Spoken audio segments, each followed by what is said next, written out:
Mark 70।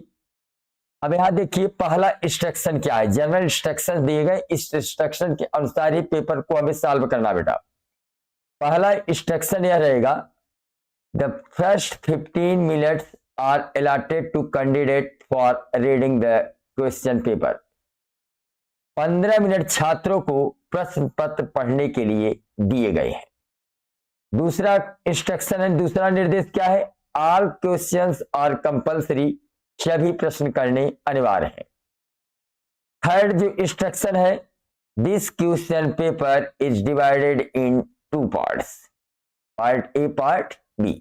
यह प्रश्न पत्र 2 भागों में बांटा गया है, part A part B. Fourth instruction क्या है, चौथा निर्देश क्या बेटा, part A consist 20 multiple choice questions. Part A में 20 बहुविकल्पी प्रश्न दिए होंगे आप 1 मार्क्स, और वह प्रत्येक कितने अंक के होंगे बेटा, 1 अंक के होंगे। That have to be answered on OMR sheet, जिसको आपको OMR शीट पे इसका उत्तर देना है, OMR शीट पे इसको गोला करना है। By darkening completing correct circle with blue और ब्लैक बॉल पॉइंट पेन। मतलब जो भी आंसर सही होगा बेटा, उस जो गोले दिए होंगे, जो सर्किल दिया होगा, गोला दिया होगा, उसको आप नीले या काले बॉल पॉइंट से आप उसको रंगेंगे, गोला करेंगे, और जब गोला करेंगे पूरा गोला भर के करेंगे। उसके बाद अगला इंस्ट्रक्शन है कि for part A read the question wise instruction. Part A में सभी प्रश्नों का जैसा निर्देश दिया गया है, निर्देशा अनुसार उसको हल करना है। And marks your answer on the given, और हर प्रश्न के अंक कितने अंक हैं उसके सामने लिख दिया गया है। और एक चीज आपको ध्यान देना है कि OMR sheet only do not erase cut और use whitener on the OMR answer sheet after answering.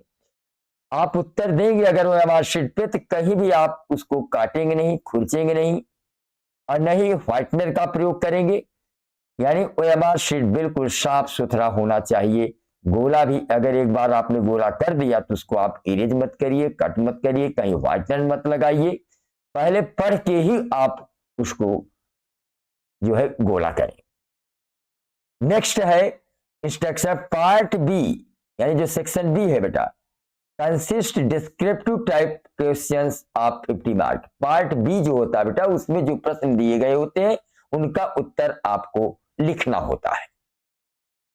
Marks are questions are mentioned against them, और हर प्रश्न की कितने अंक हैं उन प्रश्नों के सामने उनके अंक मेंशन कर दिए गए हैं, लिख दिए गए हैं। तो चलिए थोड़ा सा OMR शीट आप देख लीजिए। OMR शीट में जैसे आपका ऐसे ही आपका OMR शीट मिलेगा। अब जिसमें देखिए गलत तरीका है, देखिए यहाँ पे गोला यहाँ केवल सर बारी बारी रंग दिया गया है, यहाँ थोड़ा सा बीच में गोला करके छोड़ दिया है, यहाँ पर किनारे पर गोला करके छोड़ दिया। इस सब के सब तरीके क्या है, गलत है बेटा। गोला का सही तरीका ये देखिए, जो लाल रंग से रंगा गया है, देखिए गोले को पूरा जो है रंगा गया है। और गलत तरीका में देखिए, कहीं भी आप गोले को अधूरा मत छोड़िए। गोले जैसे यहाँ लाल रंग से रंगा गया है, इसी तरह गोले को आप रंगेंगे, और वह भी नीले और काले बॉल पॉइंट से आपको रंगना है बेटा, लाल से नहीं रंगना, लाल से कभी मत रंगिएगा। और यहाँ पे जैसे आपका जिला का कोड, जैसे यहाँ पे आगरा का कोड 01 है, तो जौनपुर का कोड कुछ और होगा, वाराणसी कुछ और होगा, तो हर जिले का कोड अलग होता है बेटा। वो तो कक्ष निरीक्षक ही बता देंगे कि आपके जिले का कोड क्या है। उसके बाद केंद्र कोड भी आप अपने कक्ष निरीक्षक से पूछ के लिख लेंगे। अंक क्रमांक आपके प्रवेश पत्र पे जो लिखा होगा उसको यहाँ लिखेंगे। फिर आपको विषय का कोड, पेपर के ऊपर विषय का कोड लिखा होता है बेटा, उस पेपर के कोड को आपको लिखना है। जैसे इंग्लिश का 9 से 17 है, और प्रश्न पत्र क्रमांक भी आपको लिखना है। और यहाँ पे आपको देखिए क्वेश्चन नंबर 1 से लेके 20 तक कि प्रश्नों का उत्तर आपको इस OMR शीट पे देना है, वह भी नीले और काले, या तो नीला बॉल पेन हो या काला बॉल पेन हो, उसी से आपको गोला को भरना है। तो चलिए हम कंटिन्यू करते हैं। अब पार्ट ए जो है बेटा, इसमें है पार्ट ए में हमने कहा कि पार्ट ए में आपका 20 मल्टीपल चॉइस क्वेश्चन होता है। तो यहां पे देखिए शुरू में ही लिखा है क्वेश्चन नंबर 1 to 3, मतलब 1 से लेके 3 तक। Read the following passage carefully, passage को ध्यान से पढ़िए and choose the correct option, और सही विकल्प चुनिए to answer the question that follow. नीचे दिए गए प्रश्नों का सही उत्तर लिखें। तो सबसे पहले बेटा ये पैरा दिया हुआ है, इस पैरे को आपको पढ़ना है। इस पैरे के आधार पर इसमें क्वेश्चन नंबर 1, क्वेश्चन नंबर 2, देखिए क्वेश्चन नंबर 2, क्वेश्चन नंबर 3, यानी क्वेश्चन नंबर 1, क्वेश्चन नंबर 2 और क्वेश्चन नंबर 3 यहां लिखा है ना शुरू में, क्वेश्चन 1 to 3, मतलब 1 से लेकर 3 प्रश्नों का उत्तर हमें इस पैरे के आधार पर देना है। अब जैसे पैरा क्या है बेटा, पढ़ो। और ये अनसिन पैसेज होता है बेटा, आपके बुक का नहीं होगा, ये अनसिन पैसेज होगा। इसको थोड़ा सा आप ध्यान से पढ़ेंगे और प्रश्नों को पढ़ेंगे तो आपको उत्तर मिल जाएंगे। जैसे इसमें क्या है, प्रश्न क्या है, पहले पैरा पढ़ लीजिए। Almost all creature are for their young ones, many animals play with their babies and show their love by touching and hugging them. Most animals clean, feed and protect their babies. Birds also teach their feedings how to go about in the world as adult. A number of animal build homes for their young ones. Tailor birds and weavers birds, ants, wasps and bees are among nature master designs, engineer and architects. यहां पर क्या कहा है कि almost all creature, जितने भी प्राणी है बेटा, are care for their young ones, वे अपने बच्चे की बहुत देखभाल करते हैं। मेनी एनिमल्स, बहुत से जानवर ऐसे हैं, प्ले विद देयर बेबीज, अपने बच्चों के साथ खेलते हैं, शो देयर लव्स, और उनके प्रति अपना स्नेह दिखाते हैं, बाय टचिंग, उन्हें छूकर, हगिंग, उन्हें गले लगाकर अपने प्रेम को दर्शाते हैं। मोस्ट एनिमल्स, बहुत से जानवर ऐसे होते हैं, क्लीन, अपने बच्चों को साफ सुथरा रखते हैं, feed and protect their babies, उनको खाना भी खिलाते हैं, उनकी सुरक्षा भी करते हैं। Birds also teach their feedings, और चिड़िया अपने बच्चों को उड़ना सिखाती हैं। How to go about the world as adult, और उनको जो है बड़े होने तक संसार के सारे ज्ञान को बताती हैं। A number of the animals, बहुत से ऐसे जानवर हैं, build homes for their youngs one, जो अपने बच्चों के लिए घरों को बनाते हैं, जैसे टेलर्स बर्ड्स हैं, वेबर्स बर्ड है, आंट है, वास्प है, बीज है। एमंग नेचर मास्टर, ये क्या है, प्रकृति के द्वारा एक ऐसे प्राणी है, डिजाइनर, इंजीनियर, आर्किटेक्ट, मतलब एक जो है इंजीनियर की तरह जो है डिजाइन बनाते हैं, अपने घरों का निर्माण करते हैं, अपने बच्चों के लिए बनाते हैं। अब यहाँ पे देखिए बेटा, पहला क्वेश्चन है कि which of the following is not called nature's engineer. अब देखिए नेचर इंजीनियर किसको किसको कहा गया है, तो देखिए यहाँ बेटा पहले में देखिए, यहाँ पर नेचर इंजीनियर आपको टेलर बर्ड्स है, या नेचर इंजीनियर है, वेबर्स बर्ड, यह भी नेचर इंजीनियर है, आंट्स है, वास्प है, बीज है, ये सब आपके क्या है, नेचर इंजीनियर है।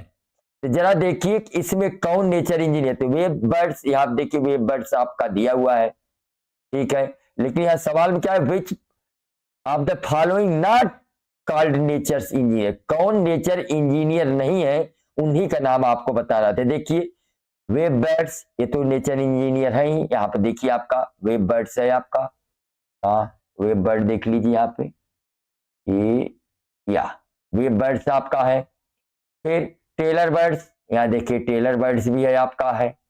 उसके बाद आंट भी है, आंट भी है आपका, देखिए आंट भी मिल रहा है। यहाँ देखिए आंट कहाँ है आपका, यहाँ आंट्स भी मिला। केवल आपको क्या नहीं मिला, गोट, गोट नहीं मिला ना।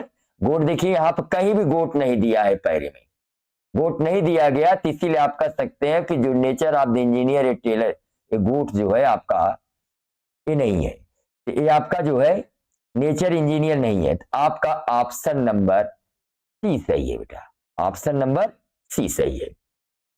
अब उसके बाद क्वेश्चन नंबर 2 क्या है, क्वेश्चन नंबर 2 क्या है, how do animals show their love with their young once, कैसे जानवर अपनी बच्चों के साथ प्रेम को दर्शाते हैं, कैसे दिखाते हैं। यहां देखिए यहाँ पे उत्तर लिखा हुआ है, यहां देखिए मेनी, यहां देख रहे हैं many animals play with their babies and show their love, यहां देखिए ना, show their love by the touching and hugging them, touching and hugging them. यहाँ पे क्या मिला कि नहीं, देखिए पैराम देखिए टचिंग एंड हगिंग देम, मिला कि नहीं मिला, ये आपका मिला। इसी मतलब उन्हें छूकर गले लगाकर अपने प्रेम को दर्शाते थे। इसमें कौन सा ऑप्शन सही है बेटा, कमेंट करके बताइए कौन सा ऑप्शन सही है, बताइए कौन सा ऑप्शन सही है। दिशांत बी बता रहे हैं, चंदा देवी बी बता रही हैं, वर्षा पंडित बी, हरलाल यादव बी, कृष्णा पंडित बी, वर्षा पंडित बी, बहुत अच्छे बेटा। और बताइए, उजाला मौर्य बी बता रही हैं, प्रिंसी मिश्रा बी, आकाश प्रजापति बी,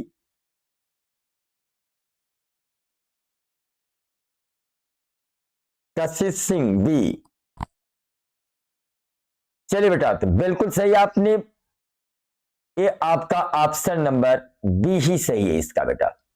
इसको आप ओएमआर शीट पे क्या करेंगे, बी वाले गोले को क्या करेंगे, जो दूसरा क्वेश्चन है, जो दूसरा क्वेश्चन है, जैसे आंसर शीट में आपका, जैसे आपका पहले का आपका सी सही है, दूसरे का बी सही है, तो कैसे आंसर शीट में भरेंगे। तो जैसे आपका पहले का सी सही है, तो आप सी वाले कॉलम को क्या करेंगे, सी वाले कॉलम को आप जो है ऐसे गोला कर देंगे पूरा, और दूसरे का बी सही है तो बी वाले को ऐसे आप गोला कर देंगे, ठीक है। चलिए अब क्वेश्चन नंबर 3 है, which words means, यहाँ क्या है, which words means baby birds in the following, यहाँ बेबी बर्ड्स से मतलब क्या है बेटा, बेबी बर्ड्स क्या है, यहाँ बेबी बर्ड्स की मतलब यहाँ है, यहाँ देखिए फ्लेडिंग्स, यानी वे अपने बच्चों को क्या करती हैं, उड़ना सिखाती हैं। यहां पर बेबी बर्ड यहां अर्थ है फ्लेडिंग्स, ये आपका क्वेश्चन नंबर 3 का भी आपका बी सही है बेटा। अब चलिए अगले क्वेश्चन पे चलते हैं। तो समझ गए ना कि आपका अनसिन पैसेज दिया होगा पार्ट ए में पहला क्वेश्चन, और इससे 3 प्रश्न पूछे जाएंगे, तीनों का उत्तर आपको बेटा इसी पैराग्राफ के आधार पे देना है। अब आइए क्वेश्चन नंबर 4 देखते हैं। क्वेश्चन नंबर 4 क्या है, choose the correct option, answer the following. तो यहां पे choose the correct option, answer the following question. अब यहां पे जैसी क्या इसमें भरा जाएगा, जैसे every boy and every girl.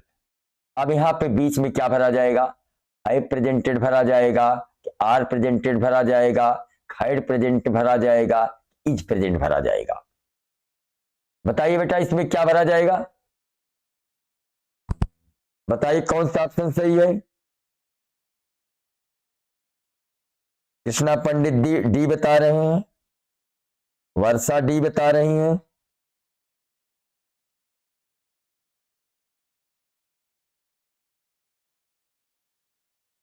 Siddharth Prajapati हाँ सिद्धार्थ, हम समझ रहे हैं बेटा, बताइए इसका कौन सही है। सिद्धार्थ प्रजापति बताइए कौन सही है बेटा। मनीषा यादव बी,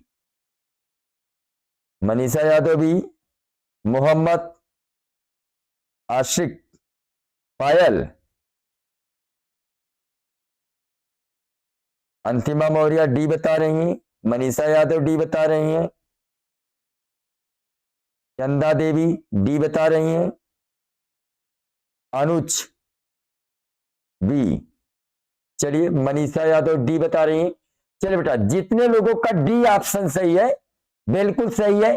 याद रखिए, किसी भी अगर वाक्य में इभरी लगा हो, इच लगा हो, उसको बेटा एक ही माना जाता है, वो सिंगुलर होता है।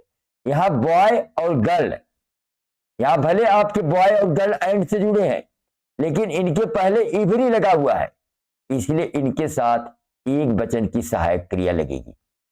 यहां पे every boy and every girl is present in the class today. प्रत्येक लड़के और लड़कियां आज कक्षा में उपस्थित हैं। इसमें ऑप्शन नंबर डी सही है बेटा, ऑप्शन नंबर डी सही है। पांचवा question, he is worried dot dot dot examination. अब इसमें बताइए बेटा क्या भरा जाएगा। ए प्रीपोजिशन भरना, इसमें ऑन भरा जाएगा, इन भरा जाएगा, ऑफ भरा जाएगा, के अबाउट भरा जाएगा। कमेंट करके बताएं बेटा क्या भरा जाएगा।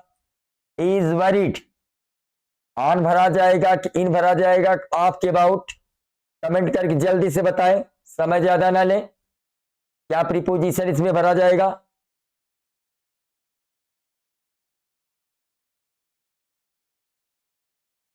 चंदा देवी, हाँ बताओ बेटा क्या भरा जाएगा। प्रिंसी मिश्रा डी बता रही हैं, मनीषा यादव डी, चंदा देवी डी, साक्षी यादव डी। चलिए बेटा, जितने लोगों ने डी बताया बिल्कुल सही है। इसमें अबाउट ही भरा जाएगा। He is worried about examination, वह अपने परीक्षा के बारे में चिंतित है। तो यहां पर बारे में, जहां भी बारे में शब्द आए वहां पर अबाउट का प्रयोग किया जाता है। तो इसमें क्या भरा, कौन सा ऑप्शन सही होगा। इसमें डी ऑप्शन सही होगा, अबाउट बेटा। अब क्वेश्चन नंबर 6 में देखिए, इसको आपने पढ़ा होगा, जो भी बच्चे ट्रांसलेशन ठीक से पढ़े होंगे इसको बिल्कुल बहुत आराम से कर लेंगे। यहां पे लिखा है कि रीअरेंज माने सही क्रम में द फॉलोइंग वर्ड्स क्लस्टर। जो शब्द जो है एक क्लस्टर में दिए गए हैं, टू मेक मीनिंगफुल इंटेंस, यानी जो शब्द क्लस्टर में दिए गए हैं सही क्रम में नहीं दिए गए, इनको सही क्रम में करने पर उसका सही अर्थ निकालने वाला कौन सा विकल्प होगा। इसमें आप बताइए। It been since night last has raining, ये सही है। It has been raining since last night, ये सही है। Night has been last raining it since, ये सही है। Been raining last night since it has. जरा कमेंट करके बताइए बेटा। रीअरेंज, ये आपका रीऑर्डरिंग सेंटेंस है, सही क्रम में नहीं लिखा गया है। इसको आपको सही क्रम में, यानी last raining, it been has night since, ये सारे शब्द आगे पीछे करके दिए गए, इनको सही क्रम में जब लिखोगे तो कौन सा ऑप्शन सही होगा बेटा, जल्दी से बताएं कौन सा ऑप्शन सही होगा।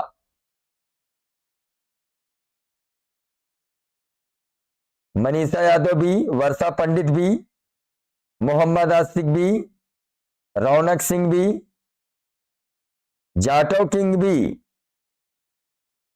अनुज यादव भी, हरिओम भी, बहुत अच्छे बेटा। दिशांत भी, सिद्धार्थ भी, कृष्णा पंडित भी, रौनक सिंह भी, प्रियांशी निषाद भी, मनीषा यादव भी, उजाला भी, ऋषिकेश यादव भी, अंतिमा मौर्य भी, स्नेहा यादव भी, बहुत अच्छे बेटा। चलिए, जितने लोगों ने बी लगाया बेटा बिल्कुल सही है, इसका बी ही ऑप्शन सही होगा। छठे का आपका बी ही ऑप्शन सही होगा। It has been raining since last night, option number B ही सही है। अब चलिए क्वेश्चन नंबर 7 देख लेते हैं। 7th, which of the following words misspelled, कि किसकी स्पेलिंग बेटा मिसस्पेल्ड है। तो पहला है आपका एक्सेप्टेंस, दूसरा एक्सेप्ट, तीसरा एक्सेप्टेबल और डी है एक्सेप्टेड। तो किसका मिसस्पेल्ड है, कमेंट करके बताएं किसकी स्पेलिंग मिस है। इसका ऑप्शन नंबर बेटा सी सही है, यहां पर आपका सी ऑप्शन सही है, यानी इसी की स्पेलिंग जो है मिसस्पेल्ड है बेटा, यही वर्ड मिसस्पेल्ड है। अब क्वेश्चन नंबर 8 पे आइए। 8वां क्वेश्चन है कि he spend a lot of money on purchasing costly cloth, वह महंगे कपड़े खरीदने के लिए बहुत पैसे खर्च किए। यह क्या है, आइडेंटिफाई द, यहां द क्या है बेटा, आइडेंटिफाइड वर्ड स्पेंड, यहां स्पेंड क्या है इसमें बताना है कि जो वाक्य है आपका लिखा है ही स्पेंड लॉट ऑफ मनी, उसने बहुत अधिक पैसे खर्च किए ऑन परचेजिंग कॉस्टली क्लोथ, माने महंगे कपड़े खरीदने के लिए। इसमें स्पेंड किसको आइडेंटिफाई करता है, नाउन को, वर्ब को, प्रोनाउन को, एडवर्ब को, कौन सा सही है बेटा बताइए। स्पेंड यहां क्या है, नाउन है कि वर्ब है कि प्रोनाउन है कि एडवर्ब है, जल्दी से बताएं।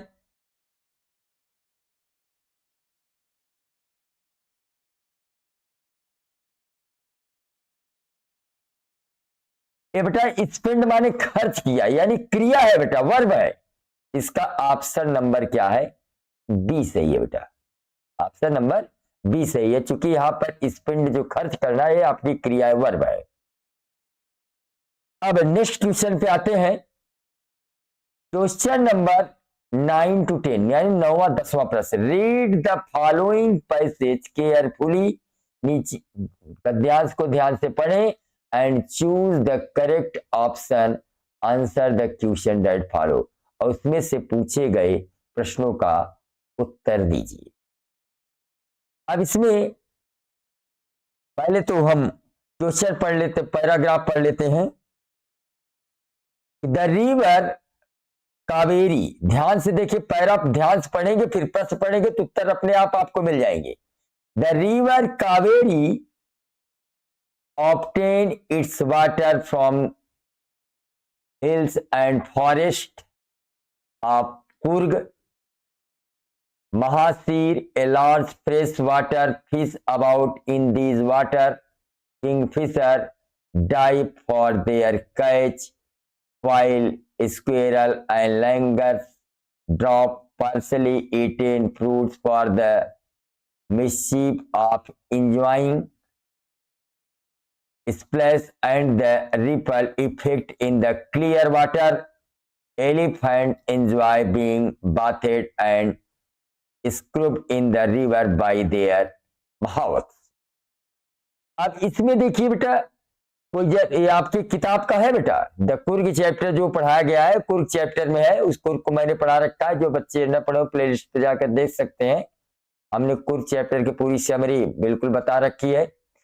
अब यहां पे जैसे आपका है क्वेश्चन नंबर 9 है कि which river obtain it's water, यहां देखिए इसका उत्तर शुरू में ही है, देखिए the river Kaveri obtain it's water from hill and forest of the Coorg. अब इसमें बताइए कावेरी सही है कि यमुना सही है कि नर्मदा सही है कि ताप्ती सही है, कमेंट करके बताएं कौन सी इसका ऑप्शन सही है बेटा।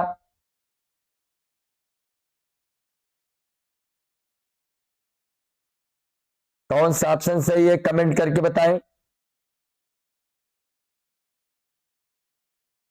The river Kaveri obtain it's water from hills and forest of the Coorg, पहले लाइन में इसका आंसर है बेटा,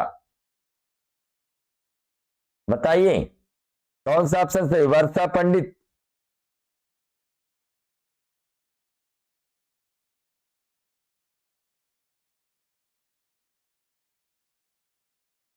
चलिए इसका जो है शुरू में देखिए यहां पर कावेरी की चर्चा है ना, the river Kaveri obtain it's water, यहां पर कावेरी नदी की चर्चा है, इसलिए इसमें ऑप्शन नंबर ए सही है बेटा, ऑप्शन नंबर ए सही है। अब क्वेश्चन नंबर 10 देखिए, विच of the following is large fresh water fish. अब यहाँ पे लार्ज फ्रेश वाटर की बात कही गई है इसकी। अब इसमें बताइए कौन सा किंग फिशर है, महासीर है कि large turtle of the Coorg है कि स्मॉल फ्रेश वाटर टर्टल है। कमेंट करके बताइए कौन सा सही है।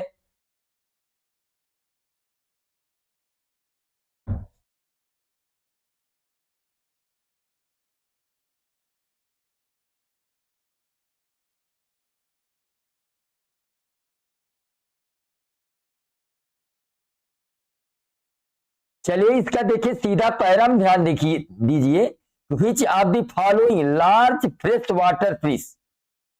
लार्ज फ्रेश वाटर फिश देखिए कहां पे है, यहां देखिए mahseer is large fresh water fish, लिखा कि नहीं, यहां देखिए इस लाइन में mahseer a large fresh water fish, मिला कि नहीं मिला। यहां पे महासीर आया कि नहीं, तो इसमें कौन ऑप्शन सही है, ऑप्शन नंबर डी सही है। ये कोई जरूरी नहीं कि पैरे का अर्थ आता रहे तभी आप कर सकते हैं, बिना पैरे का अर्थ नहीं आ रहा है फिर भी आप ध्यान से पैरे को पढ़ेंगे और प्रश्न को पढ़ेंगे तो उत्तर मिल जाएगा। अब देखिए पहले जैसे हमने बताया यहां क्या कहा था, which river obtain it's water from the hill and forest Coorg. आप यहां देखिए यहां लिखा है सीधा द रिवर कावेरी ऑब्टेन, यहाँ river Kaveri obtain, Kaveri obtain कहा है नहीं, यहाँ पर सीधा ऑप्शन नंबर ए सही था। चलिए नेक्स्ट क्वेश्चन, क्वेश्चन नंबर 11 से 13 तक, मतलब 11, 12, 13 तीन प्रश्न का उत्तर देना बेटा। Choose the correct option to answer the following question. नीचे दिए गए बहुविकल्पी प्रश्नों में से सही विकल्प चुनकर लिखना है। इसमें क्वेश्चन है बेटा कि Lencho's house was situated, Lencho का घर स्थित था।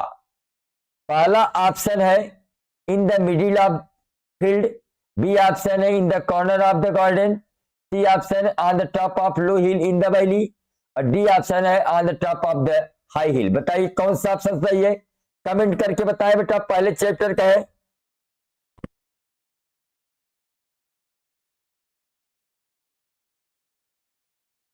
इसमें 11th का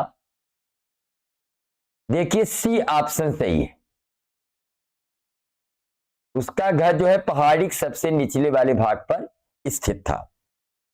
नेक्स्ट क्वेश्चन है Nelson Mandela had to spend year in the prison. Nelson Mandela ने जेल में बिताया था 20, 30, 29, 33। बताइए कौन सा ऑप्शन सही है, कितने साल नेल्सन मंडेला ने बिताया था। उजाला मौर्य सी, आदर्श पंडित सी, बहुत सही बेटा, मनीषा यादव सी, मोहम्मद सी, वर्षा पंडित सी, मोहम्मद आसिक सी, आकाश प्रजापति सी, अंतिमा मौर्य सी। चलिए बेटा जितने लोगों ने सी लगाया है, हरलाल सी, जितने लोगों ने सी लगाया है सबका बिल्कुल सी कैसे होगा भाई, 30 साल तक उसने गुजारा था ना, 30 साल तक नेल्सन मंडेला 30 साल तक जेल में गुजारे थे बेटा।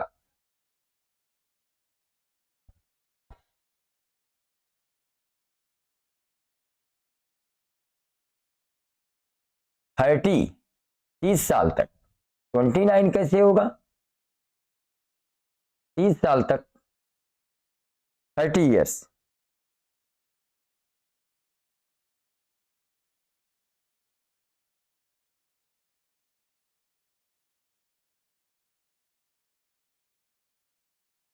इसका आपका ऑप्शन नंबर बी सही है,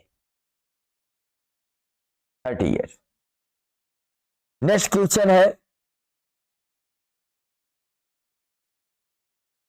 the bakers musical instrument in specially made of. जो रोटी बनाने वाले होते थे, जो यंत्र से आवाज निकालते थे, वह यंत्र क्या था? प्लास्टिक का था, आयरन का था, बांबू स्टफ का था, बांस का था कि स्टील का था? बताइए इसका कौन सही है बेटा? जो रोटी बनाने वाले जो म्यूजिकल ध्वन निकालते थे वो किसका था? बांबू का होता था बेटा, बांस का बना होता था। इसका ऑप्शन नंबर सी सही है। अब चलिए क्वेश्चन नंबर 14 to 15, 14 और 15 question. Read the given extract and choose the correct option, answer the following question.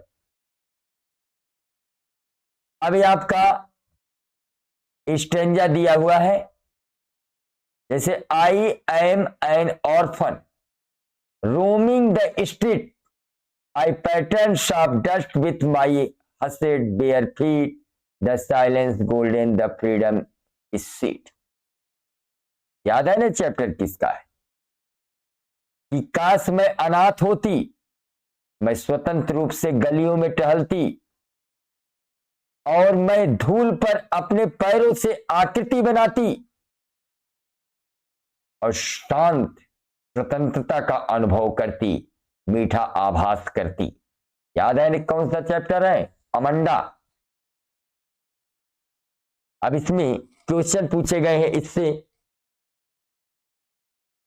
इसमें से जो क्वेश्चन पूछे गए हैं कि who does I refer in the above extract, इसमें आई किसको प्रीफर किया गया है? फादर को, पोएट को, मदर को, अमंडा को? बताइए बेटा, कमेंट करके बताइए आई किसके लिए आया है? मनीषा यादव, अमन भाई, क्या ये सब कमेंट कर रहे हो? अंकुश, प्रिंसी मिश्रा, अमंडा, बहुत अच्छे बेटा।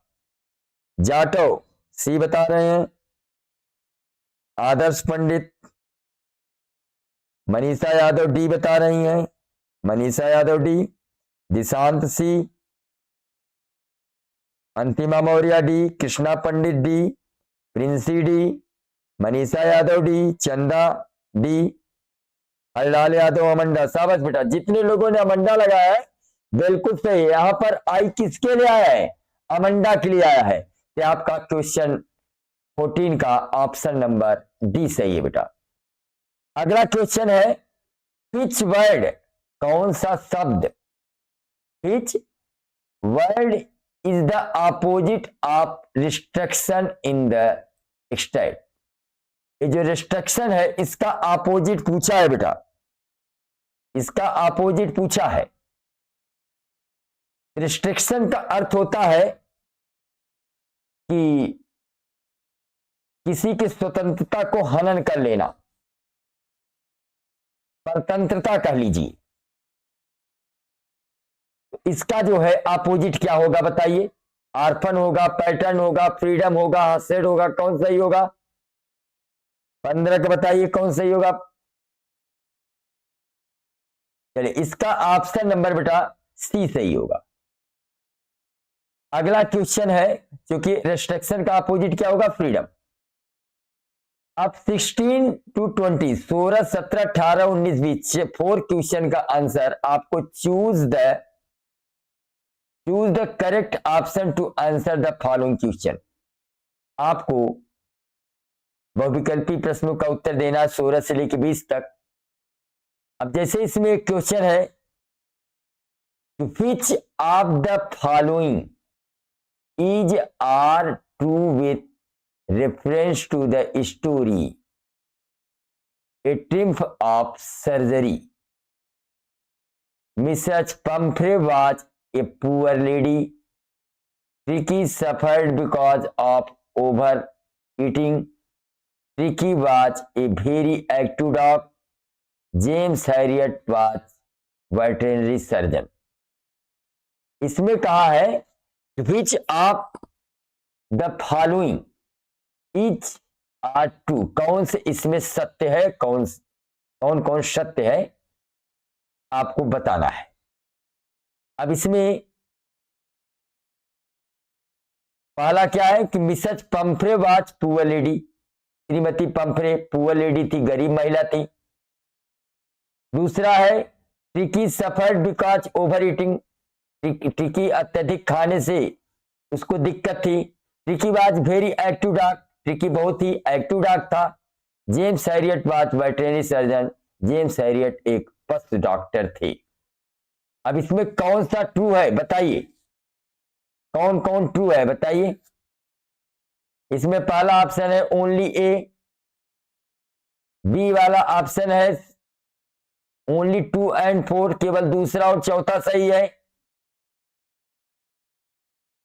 और सी वाला ऑप्शन में बताया गया कि पहला दूसरा और चौथा सही है, और डी वाला ऑप्शन है ऑल ऑफ द अबव, सभी सही है। बताइए बेटा इसमें कौन सही है, बताइए कौन कौन ऑप्शन सही है। अंतिमा मौर्य 2 का 4, मनीषा ए, वर्षा पंडित बी, रौनक सिंह बी, स्नेहा यादव ए, वर्षा पंडित बी, आदर्श बी। देखिए बेटा इसमें आप देखिए कि पूरी समरी इसको मैंने बता रखा है, आपको यूट्यूब पे पढ़ाया भी है, वीडियो भी डाल रखा है कि मैंने आपको बताया था कि Mrs Pumphrey was poor lady नहीं थी, मिसेज पंफ्रे एक रिच लेडी थी, और Tricki suffered because over eating, Tricki अत्यधिक खाने से उसको दिक्कत थी, वो लालची था। ये तो सही है, ये वाक्य आपका सही है। Tricky was very active dog, वो तो हमेशा बीमार रहता था, डोल नहीं पाता था, तो एक्टिव कहां था, ये वाक्य गलत है। James Herriot was a veterinary surgeon, James Harriet क्या थे, एक पशु चिकित्सक थे, पशु डॉक्टर थे। इसमें ऑप्शन नंबर 1 गलत है और ऑप्शन नंबर 3 भी गलत है बेटा।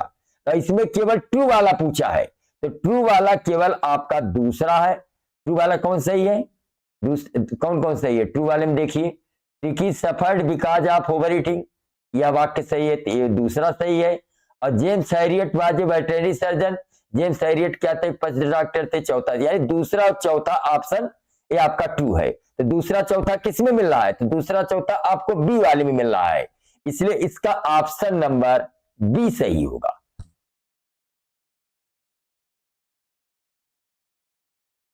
अब क्वेश्चन नंबर 17 में आइए, लिखा है कि what did Hari Singh actually want from Anil, कि हरि सिंह वास्तव में अनिल सिंह से क्या चाहता था, हरि सिंह वास्तव में अनिल से क्या चाहता था, बताइए इसका कौन सा ऑप्शन सही है। मंकी चाहता था, वर्क चाहता था, होम चाहता था, इटेबल चाहता था, बताइए क्या चाहता था, जरा बताइए क्या चाहता था बेटा। हरि सिंह चोर था ना, अनिल सिंह के पास किस लिए आया था, मनी के लिए आया था, वर्क के लिए आया था, होम के लिए आया था।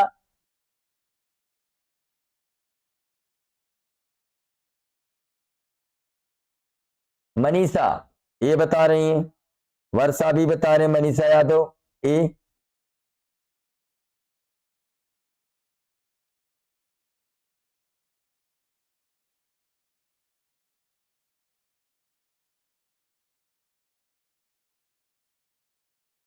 उजाला ए, नहीं बेटा वर्क के लिए आया था, काम के लिए आया था, पैसे के लिए नहीं आया था, उसके लिए यहां काम करना चाहता था, जो है वर्क के लिए आया था, न होम के लिए आया था, न मनी के लिए आया था, किस लिए आया था, वर्क के लिए आया था।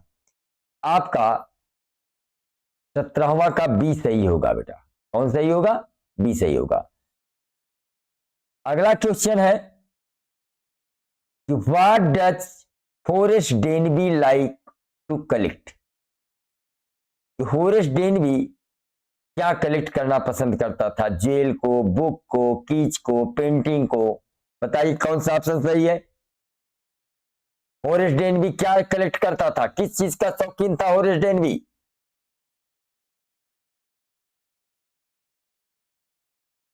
इसका होरेस डेनबी बेटा महंगी किताबों को पसंद करता था, ये आपका बुक वाला सही होगा, ऑप्शन नंबर बी।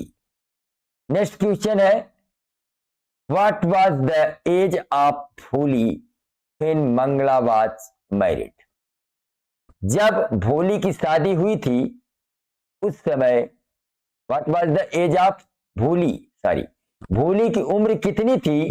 फिर मंगला वाज मैरिड, जब मंगला की शादी हुई थी उस समय भोली कितने साल की थी। बताइए बेटा कितने साल की थी।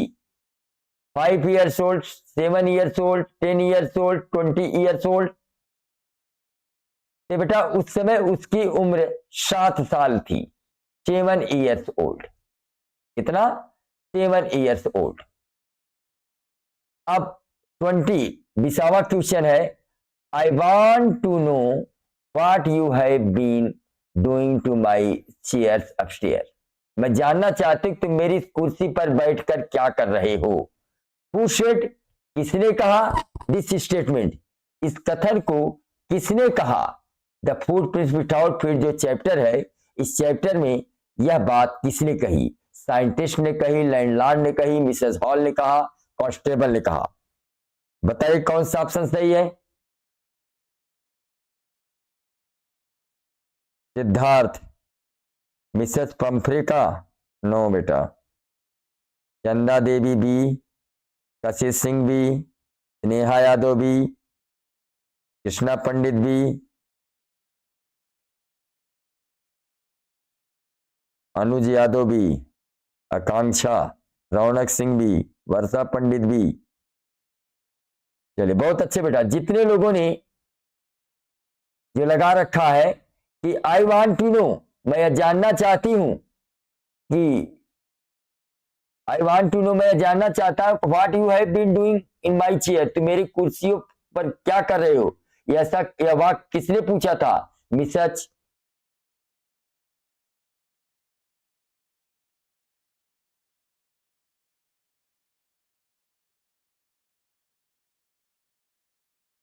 इसने पूछा था, इसमें साइंटिस्ट, लैंडलॉर्ड, मिसेज हॉल, इस मिसेज हॉल ने पूछा था बेटा। किसने पूछा था। मिसेज हॉल ने पूछा था। इसमें ऑप्शन नंबर सी सही है। श्रीमती हॉल जब कमरे में गई तो बैठा हुआ था, तो इसने कहा कि मेरी कुर्सी पर बैठकर क्या कर रहे हो।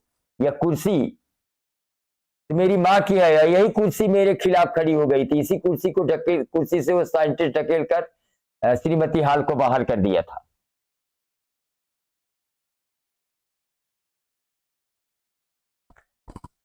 चलिए अब पार्ट बी में आते हैं। अब पार्ट ए में बेटा जो 20 क्वेश्चन थे उस सारे प्रश्नों का उत्तर आपको ओएमआर शीट पे देना था। अब पार्ट बी में बेटा आपको लिखना है, और आप कहीं भी न प्रश्नों को उतारेंगे न पैराग्राफ को उतारेंगे। आपको सबसे पहले, अब जैसे पार्ट बी में पहला क्वेश्चन क्या है कि read the following passage and answer the question that follow. नीचे दिए गए गद्यांश को पढ़िए और उसमें से पूछे गए प्रश्नों का उत्तर दीजिए। ये बेटा आपका अपठित गद्यांश होता है, कभी कभी किताब का भी दे देता है, कभी कभी अपठित गद्यांश दे देता है। तो आपको कोई जरूरी नहीं कि इस पैरे का आपको अर्थ आता हो, और इस जो प्रश्न पूछे गए हैं इसमें ए बी सी डी, ये 4 प्रश्न जो पूछे गए हैं, इन चारों प्रश्नों का उत्तर आपको आता हो। तो आप क्या करेंगे कि ध्यान से पहले आप इस पैरे को एक बार पढ़ लीजिए और प्रश्न को पढ़ लीजिए। अपने आप प्रश्न का उत्तर ढूंढ लेंगे। आप कॉपी पर जो है आप यहां डाल देंगे, ऐसे यहां पर डाल देंगे क्वेश्चन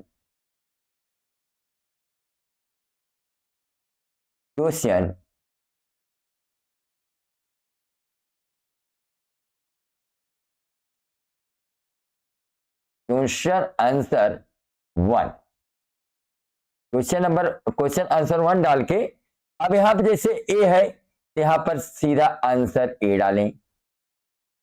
आंसर ए डालकर आपको न प्रश्न उतारना है न पैरा उतारना है, आप सीधा कॉपी के ऊपर सीधा लिख देंगे क्वेश्चन आंसर 1, और यहाँ ऊपर आप सेक्शन बी जरूर डाल देंगे, क्योंकि आप सेक्शन बी का क्वेश्चन कर रहे हैं, तो यहाँ पर आप सेक्शन बी डाल देंगे।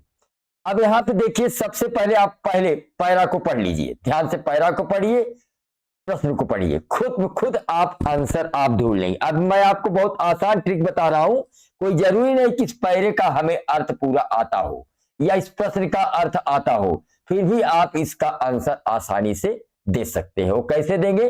सबसे पहले इस पैरे को ध्यान से पढ़िए। Just as it vital for parents to live their own lives as fully as possible and deepen their understanding to themselves to the utmost, so it is important for teacher and educator to do same. When children go to school, their teachers become during school hours substitute for their parents. The children transfer to the teacher some of the feeling they have their parents and influenced to their turn by the personalities of the teacher. This is mutual relationship is the more important than any teaching method, and the child's ability to learn is a continually hampered in the relationship is unsatisfactory. Again, it teachers really want to be educators to help children to develop into the satisfactory men and women and not simply stuck with the knowledge. They will only be really successful if they themselves have to sound personalities. No amount of the preaching, however, will don't no principle, however sound, no clever technical mechanical aids can replace influence of well developed personality. आप एक काम करेंगे बेटा, किसी भी प्रश्न की शुरुआत आप क्वेश्चन वर्ड या हेल्पिंग वर्ब से नहीं करेंगे। किसी भी प्रश्न की शुरुआत helping verb do does is are am was were can could may might से नहीं करेंगे, और नहीं question word what why when where who से करेंगे। आप देखिए पहले प्रश्न को पढ़िए, यहां क्या लिखा है?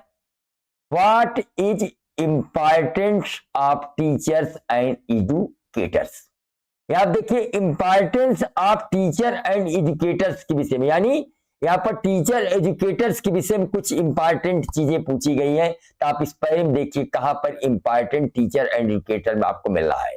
यहाँ देखिए, just as a vital parents live their own lives a fully possible and deep in their understanding to themselves at most importance. यहाँ मिला कि नहीं? देखिए, इट इज इंपॉर्टेंट, मिला कि नहीं मिला? It is important for teacher, मिला कि नहीं मिला? देखो, it is important for teacher and educators, मिला कि नहीं? देखिए पैरा में यहाँ है importance for teacher and educators, और यहाँ पैरे में भी आपको मिल गया it is important for teacher and educator to do same when children go to school their teachers become during school hours substitute for their parents. ये आपका जो है बेटा उत्तर हो गया पहले प्रश्न का। आप कहां से लगाएंगे? यहां से इट इज इंपॉर्टेंट से कहां तक लगाएंगे? पेरेंट्स तक लगा देंगे। ये आपके पहले प्रश्न का उत्तर यहां से यहां तक। ये आपका क्वेश्चन नंबर ए का आंसर हो गया। आप जो है यहां पर यहां से उठाएंगे और यहां तक लिख देंगे, तो आपका आंसर ए हो जाएगा पहले का, यानी आंसर ए का मतलब पहला जो प्रश्न ए है इसका उत्तर यहां हो जाएगा। फिर दूसरा है what happened if the relationship between teacher and child is unsatisfactory. अब यहां देखिए शब्द ढूंढिए, यहां रिलेशनशिप है, यहां टीचर और चाइल्ड है। यहां रिलेशनशिप यानी रिलेशनशिप की बात की गई किसके बीच? टीचर एंड चाइल्ड के बीच, और अनसेटिस्फैक्टरी है। अब पैराम देखिए कहां पे आपको रिलेशनशिप बिटवीन टीचर और अनसेटिस्फैक्टरी मिल रहा है। आप देखेंगे इसका उत्तर यहां देखिए आपका the children transfer teacher some of feeling है for parents and are the influence they are turn by the personality of the teacher. This is mutual relationship more importance than any teaching method, and a child's ability to learn is continually hyper relationship unsatisfactory। देखिए यहाँ मिला ना child से, देखिए child से, यहाँ देखो a child's ability to learn is continually hampered if relationship unsatisfactory. ये आपका बेटा ये बी वाले का आंसर है, यहां से लेके यहां तक बी का आंसर है। अब आते हैं question number C. When children go to school, जब बच्चे स्कूल जाते हैं, their teacher become during school hour substitute for their parents, what does the statement suggest. मतलब जब बच्चे स्कूल जाते हैं, टीचर के साथ कई घंटे गुजारते हैं, उनका जो है माता पिता की तरह उनके टीचर का उनके ऊपर क्या प्रभाव पड़ता है, कहां तक की स्टेटमेंट इसकी बात की गई है। इसको कहां से लिखेंगे, इसका उत्तर आपका यहां से होगा, यहां देखिए यहां देखिए व्हेन चिल्ड्रेन, यहां मिला नहीं, देखिए when children go to school that their teacher become, देखे ना, that their teacher become during school hours substitute for their parents, the children transfer to the teachers some feeling they have their parents and their influence in their turn by the personalities of the teachers। ये आपका उत्तर कहाँ किसका बेटा, ये answer C का है। कहां से है उत्तर, आपका सी का यहां से। ए बी सी तीनों का उत्तर आपने इस पैरे से जोड़कर यहां पर आपको लिख देना है। आंसर ए, फिर यहां पे आंसर बी, फिर आंसर सी, ये तीनों का उत्तर आप इसी पैरे से जोड़ के लिखेंगे। पूरा आप आराम से विधिवत राइटिंग बना के लिखेंगे। लास्ट क्वेश्चन है डी वाला, विच वर्ड मीन्स टोलरेबल। यहां पर टोलरेबल का जो अर्थ है उससे संबंधित यहां पैरे में वह कोई न कोई शब्द है, उसको ढूंढ के निकालना है। तो यहां टोलरेबल का अर्थ क्या होता है, संतुष्ट, संतुष्ट, पूर्ण रूप से संतुष्ट है। तो यहां पर देखिए संतुष्ट से संबंधित कोई वर्ड है, पढ़ते जाइए, ध्यान से पढ़े होंगे तो संतुष्ट। यहां देखिए सेटिस्फैक्ट्री मिला, सेटिस्फैक्ट्री। तो यहां पर टोलरेबल के आगे यहां सी डी वाले में क्या लिखे, यहां डी डाल के, यहां डी डाल देंगे, डी डालने के बाद यहां लिखेंगे टोलरेबल। ये जो आपका वर्ड लिखा है टोलरेबल, टोलरेबल, टोलरेबल के आगे यही जो वर्ड है आपका सेटिस्फैक्ट्री, इसी के आगे आप सेटिस्फैक्ट्री यहां पर लिख देंगे।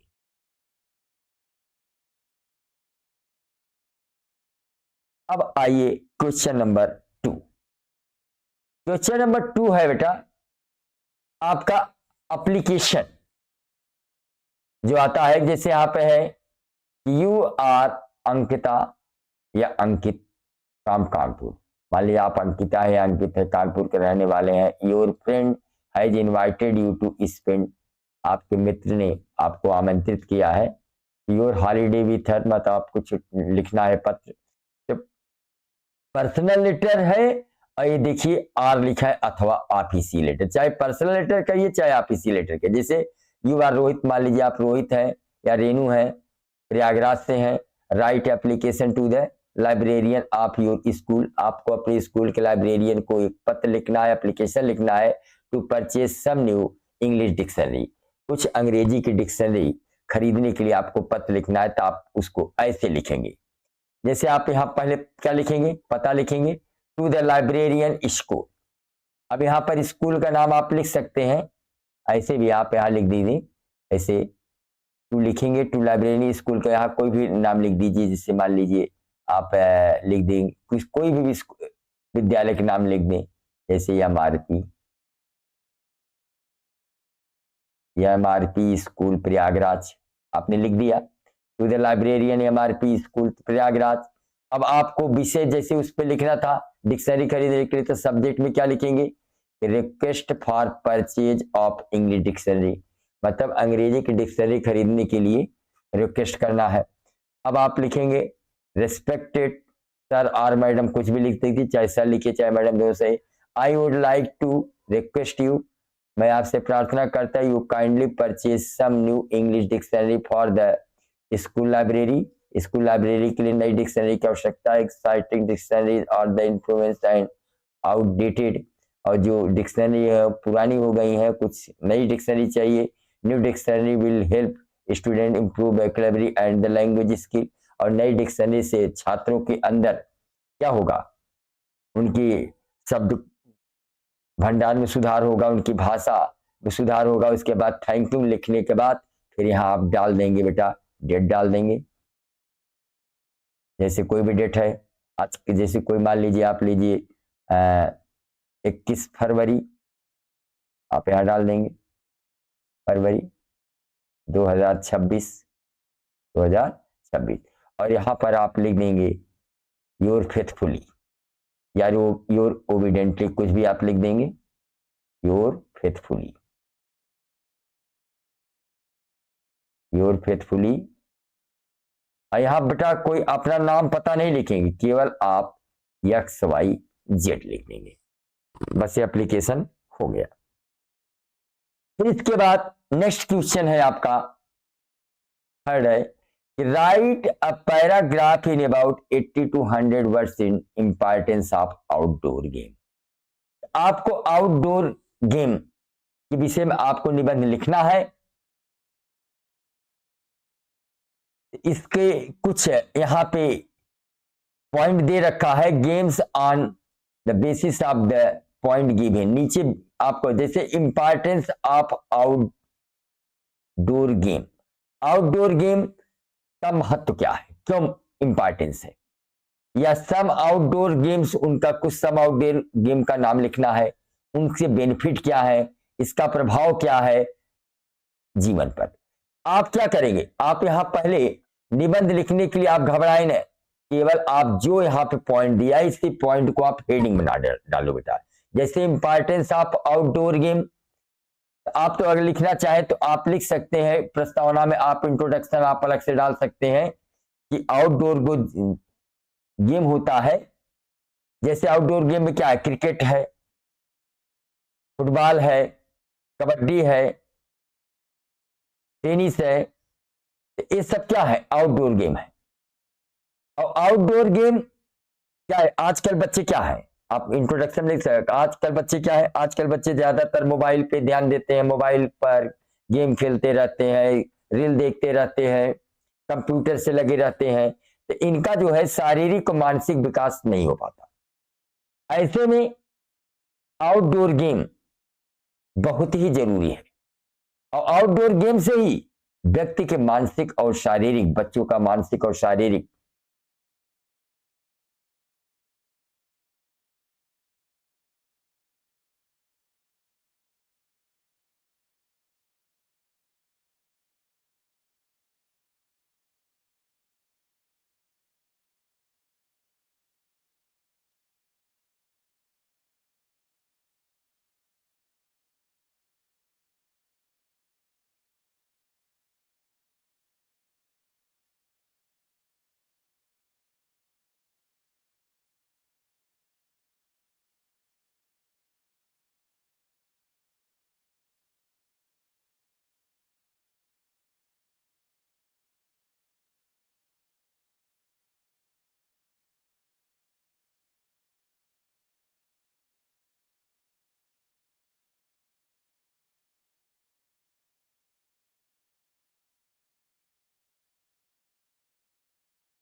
चलिए बेटा नेक्स्ट क्वेश्चन देखते हैं।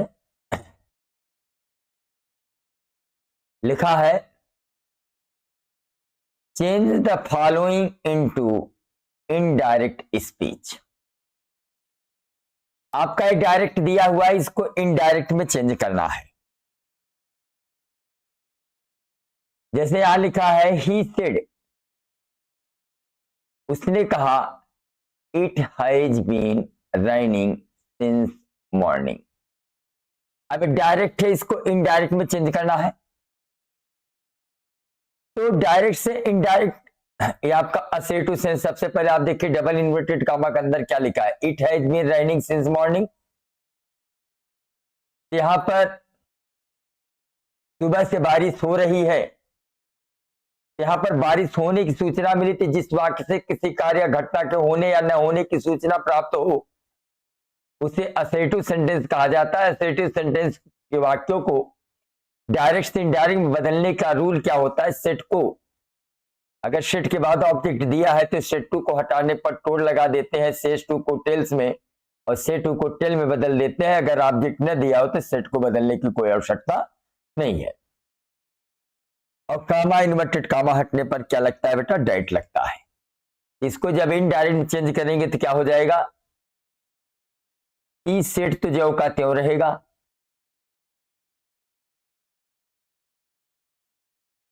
कामा इन्वर्टेड कामा हटेगा तो क्या लग जाएगा, डायरेक्ट। इट आपका थर्ड पर्सन है तो नहीं चेंज होगा, इट का इट ही रहेगा। प्रेजेंट परफेक्ट कॉन्टिन्यूअस टेंस किस में चला जाएगा, पास्ट परफेक्ट कॉन्टिन्यूअस टेंस में। और पास्ट परफेक्ट कॉन्टिन्यूअस टेंस में हाइड बीन के साथ वर्ब के फर्स्ट फॉर्म में आईएनजी लगता है, तो यहां पर क्या लग जाएगा, हाइड बीन लग जाएगा। क्या लग जाएगा, it had been, it had been running since morning. क्या हो जाएगा, he said that it had been running since morning. Next question है, change the following into passive voice. अब यहां बेटा एक्टिव वॉइस दिया है, इसको किस में चेंज करना है, पैसिव वॉइस में चेंज करना है। तो क्या होगा बेटा, एक्टिव से पैसिव वॉइस बनाने का सामान्य रूल क्या है, सब्जेक्ट को ऑब्जेक्ट में बदल देते हैं, ऑब्जेक्ट को सब्जेक्ट में, और न्यू ऑब्जेक्ट के पहले बाई वर्ब का हमेशा थर्ड फॉर्म लगाते हैं। एक्टिव वॉइस अफर्मेटिव में तो पैसिव वॉइस भी अफर्मेटिव होगा, एक्टिव वॉइस नेगेटिव में तो पैसिव वॉइस भी नेगेटिव होगा, एक्टिव वॉइस इंट्रागेटिव में तो पैसिव वॉइस भी इंट्रागेटिव होगा। इसमें सबसे पहले देखिए कौन सा टेंस है, ये आपका the childrens sang the national anthem. ये आपका पास्ट इंडेफिनिट है बेटा। अब इसको एक्टिव से पैसिव में चेंज करना, तो सबसे पहले ऑब्जेक्ट को किस में बदल देंगे, सब्जेक्ट में बदल देंगे। तो इसमें ऑब्जेक्ट क्या है, द नेशनल एथेम। क्या है, द नेशनल एथेम को पहले लिखेंगे, द नेशनल एथेम। और यह पास्ट इंडेफिनिट में है, तो पास्ट इंडेफिनिट क्या होता है, वाज वर्ब के साथ वर्ब वाज वर्ब लगता है, यहां पर वाज लग जाएगा। The national anthem was sung by children. क्या हो जाएगा, the national anthem was sung by children. अब question number C, punctuate the following sentence. Punctuate में क्या होता है बेटा, पंचुएशन में कहा कैपिटल लेटर लगाए, कहा स्मॉल लेटर लगाए, कहा फुल स्टॉप लगाए। पंचुएशन हमने विधिवत पढ़ा रखा है, और जो बच्चे ने पढ़े हो जाके चैनल पे देख सकते हैं। अब यहां देखिए कुमुद, कुमुद सेड टू हिज फ्रेंड। कुमुद क्या है, नाम है, इसका पहला अक्षर तो कैपिटल लेटर से रहेगा ही। तो कुमुद सेड टू हिज फ्रेंड, यहां पे क्या लग जाएगा, कामा लग जाएगा। इसको ऐसे लिखेंगे, पहला अक्षर कैपिटल लेटर से तो ठीक है, सेड टू हिज फ्रेंड, यहाँ कामा लग जाएगा बेटा। और जो वाई आपका स्मॉल से है, यह किससे हो जाएगा, कैपिटल से हो जाएगा। किससे हो जाएगा, कैपिटल। आप ऐसे लिख सकते हैं कि कुमुद सेड टू हिज फ्रेंड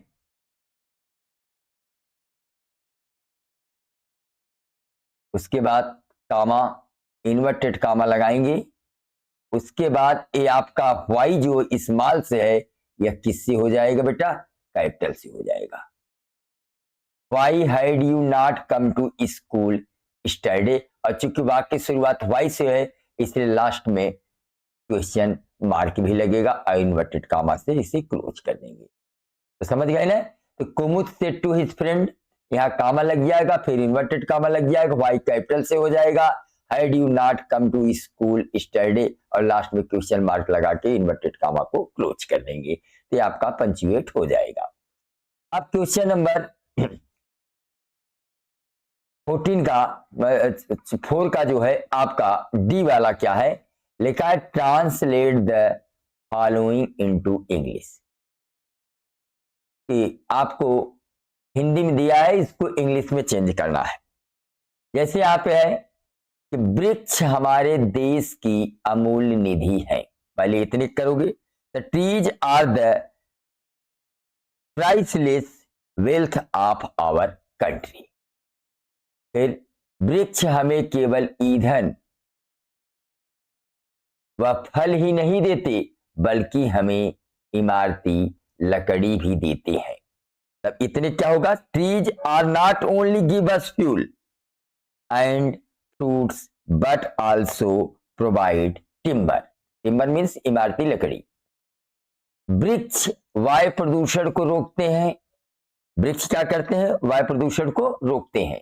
क्या होगा, ट्रीज प्रिवेंट एयर पॉल्यूशन। हमें अनावश्यक रूप से वृक्षों को नहीं काटना चाहिए, we should not cut unnecessarily the tree. हमें वृक्ष को अनावश्यक रूप से नहीं काटना चाहिए। अब आते हैं question number 5, answer the following question in about 30 to 40 words each. यहां पे क्वेश्चन नंबर 5 में ए और बी, देखिए ए में 2 प्रश्न दिया है, ए वाला और ए वाला। The what quality of Lencho impress the postmaster, how did he decide to help him. इसको करें या इसको कहें, the sight of the food maddened him, what does the suggest, what the compelled the young seagull to finally fly. इन दोनों में से बेटा आपको एक करना, चाहे ए वाला करिए चाहे ए वाला करिए। इसके लिए क्या करेगा आप, what quality of लिंचो impress the postmaster. लिंचो का वह कौन सा गुण था जिससे पोस्टमास्टर प्रभावित हुआ। How did he decide to help him, वह उसकी मदद कैसे करने का निश्चय किया। तो आप व्हाट को हटा दीजिए, या व्हाट को हटा दीजिए, आप यहां से लिखना शुरू करेंगे कि the quality of लिंचो impress the postmaster. क्या क्वालिटी थी कि उसका ईश्वर के प्रति अटूट विश्वास था बेटा। लिंचोज ग्रेट फेथ टू गॉड, और यही विश्वास पोस्टमास्टर को प्रभावित किया, और उसने कहा भी, काश मेरा भी विश्वास उस व्यक्ति जैसा होता जिसने इस पत्र को लिखा है। How did he decide to help him, वह कैसे उसकी मदद किया। उसने क्या किया, he gave 1/3 part of his salary and also to request the employees and friends and nearly collect 70 coins and put this money in envelope and to later to Lencho on the Sunday। ये आपका उत्तर हुआ बेटा। Next question, अब इसमें the sight of the food maddened him, what does the seagull, seagull पक्षी भोजन को देखकर पागल क्यों हुआ। यह भी आप चाहे ऊपर वाला करे चाहे नीचे वाला करे। अब नेक्स्ट क्वेश्चन है, अब दोनों में से केवल आपको एक ही करना है बेटा। बी वाला है, what were the sightiest moved Buddha, या what did Rajvir see during course journey in Dhekiabari. हम दोनों में से एक करना है, what were the sight moved Buddha, Buddha ने कौन कौन से दृश्य देखे थे। बुद्ध ने कौन कौन से दृश्य देखे थे, एक तो बेटा ओल्ड मैन देखा था, सिक मैन देखा था, और उसके बाद डेड बॉडी को देखा था, और एक बीमार आदमी को भी देखा। Sick man, old man, dead body and beggar. और इसी दृश्य को देखकर उनका मन जो है विचलित हो गया था। तो चाहे आप इन पॉइंट को लिख दीजिए, या अगर इस क्वेश्चन करना चाहते हैं, what did Rajvir see during the course journey to Dhekiabari, जब दकियाबाड़ी जा रहे थे तो राजवीर ने क्या क्या देखा था। यानी अब यहाँ व्हाट डिड हटा दीजिए, यहाँ हो जाएगा राजवीर सॉ ड्यूरिंग, यहाँ से लिखिए बेटा, Rajvir saw during his car journey to Dhekiabari, क्या ग्रीन फील्ड देखे थे, acres of the rice, tea garden देखा था, यानी वहां पर जब डिकियाबाड़ी जा रहे थे तो क्या क्या देखे थे, बड़े बड़े चाय के बागान, हरे भरे खेत दूर दूर तक दिखाई दे रहे थे। औरतें क्या कर रहे थे, अपने पीछे जो है टोकरियों को बांध कर और चाय को चुन रही थी। नेक्स्ट क्वेश्चन है 6 वाला, answer any one of the following about 60 word. 60 word देना, लगभग बेटा एक पेज में आंसर आपको देना है। जैसे अपने हाथ पे है, how did the bus conductor receive the बल्ली, बस कंडक्टर ने कैसे बल्ली को रिसीव किया। या why does Anne Frank want to keep her diary, कि एनी फ्रैंक डायरी क्यों रखना चाहते। दोनों में से आप चाहे जो करिए। हाँ, चूंकि यहां लिखा answer any one of the following, केवल एक प्रश्न का उत्तर देना, चाहे ए करिए चाहे बी करिए। How did the bus conductor receive the बल्ली, जब बस कंडक्टर जा रहा था तो बल्ली ने जोर से चिल्लाया, रुको रुको बस रोको बस रोको। और जब बस कंडक्टर ने देखा तो एक छोटा सा नन्हा सा हाथ बस को इशारा कर रहा था रुकने के लिए, और बस कंडक्टर ने अपना हाथ नीचे बढ़ाया कि ऊपर चढ़ जाओ, लेकिन बल्ली ने कहा मैं बच्ची नहीं, मैं चढ़ सकती हूँ, आपको मेरी मदद करने की कोई आवश्यकता नहीं है। इसी को बेटा आप ट्रांसलेट करके लिख देंगे तो आपका ये आंसर हो जाएगा। या why does Anne Frank want to keep her diary, Anne Frank diary क्यों रखना चाहती थी। Anne Frank has no friend, Anne Frank के पास कोई दोस्त नहीं था। And she wanted to share her emotion and feeling to other person, वह दूसरे लोगों के साथ अपनी भावनाओं विचारों को व्यक्त करना चाहती थी, इसलिए उसने डायरी को ही सबसे सेफ समझा। उसने कहा डायरी एक ऐसी चीज है, जो पढ़ना एक ऐसा चीज है, इस पर कुछ भी लिखने को मना नहीं करता, इसलिए डायरी को ही उसने अपना सच्चा मित्र माना और उसका नाम किट्टी भी रखा। Question number 7, mention some characteristic of any two animal of the poem how to build animal. आप यह प्रश्न लिखिए बेटा कि हम जो है कैसे जंगली जानवरों को पहचान सकते हैं, इसके विषय में लिखना है। और अगर ये नहीं आता तो आर करके लिखा है, ए वाला आपके लिए सेफ होगा। लिखा है कि right 4 lines of any poem prescribed in your syllabus. आपके पाठ्य पुस्तक, अपने पाठ्य पुस्तक से 4 लाइन कविता लिखिए। Do not copy out has given in the question paper, जो इस प्रश्न पत्र में आया था। देखिए इसमें आपको अमंडा वाला एक स्टैंजा आया था ना, उसको छोड़कर आप कोई भी पोएम का आप जो है 4 लाइन की कविता लिख सकते हैं। हाँ, 4 लाइन की कविता लिखते समय आप जरूर ध्यान देंगे कि जब भी 4 लाइन की कविता लिखेंगे उसके हर लाइन का पहला अक्षर किससे होना चाहिए, कैपिटल लेटर से होना चाहिए। कहाँ कामा, कहाँ कैपिटल लेटर, कहाँ स्मॉल लेटर, इसको भी आपको ध्यान में रखकर लिखना होगा। अब इसके बाद क्वेश्चन नंबर 8 में आया, 8 में आई कि right the central idea any one of the following poem in about 40 and 50। मतलब 4-5 लाइन में आपको सेंट्रल आइडिया लिखना है। अब चाहे आप ए टाइगर इन द जू का सेंट्रल आइडिया लिखें, चाहे द ट्रीज के लिखें, चाहे फॉर द एनी ग्रेगरी लिखें, कोई भी सेंट्रल आइडिया आप लिखेंगे, जो भी आप लिखेंगे आपको यहाँ डाल लेंगे क्वेश्चन आंसर 8 का। ए कर रहे हैं तो ए डालिए, बी कर रहे हैं बी डालिए, सी कर रहे हैं तो सी डालिए। जैसे आपका फॉर एनी ग्रेगरी का ही अगर आप लिखना चाहते हैं तो क्या लिखेंगे, इसमें क्या है कि एनी ग्रेगरी को एक धन बल पर उसके प्यार को हासिल करना चाहता है, लेकिन एनी ग्रेगरी उसके प्यार को ठुकरा देती है, मना कर देती है, यानी पैसे को महत्व नहीं देती है। तो उसको पता आभास हो जाता है कि पैसे से प्रेम को खरीदा नहीं जा सकता।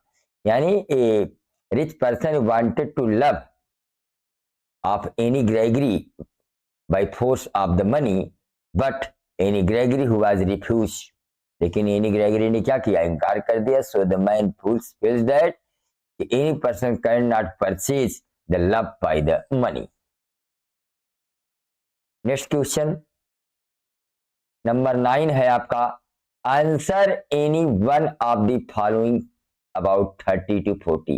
30 से 40 शब्दों में आपको किसी एक प्रश्न का उत्तर देना है कि what extra ordinary anything happen at the in story of food Prince outfit chapter में उस लोकल सराय में क्या घटना घटित हुई, इसके विषय में लिखना है बेटा।